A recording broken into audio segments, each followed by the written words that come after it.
मेरा बनना गीत अच्छा लगे तो प्लीज सब्सक्राइब करें, लाइक करें और कमेंट करके बताएं कैसा लगा। ए दुल्हा तोहर सांवर दुल्हिन कैसे का रंगवा में लईबा हो। ए दुल्हा तोहर सांवर दुल्हिन कैसे का रंगवा में लईबा हो।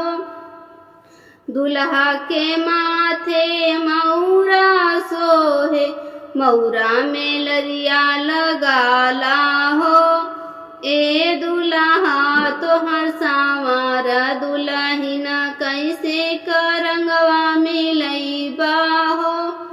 ए दुल्हा तोहर सांवर दुल्हिन कैसे का रंगवा में लईबा हो।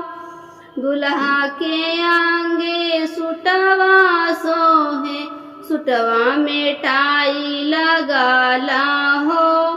ए दुल्हा तोहर सांवर दुल्हिन कैसे का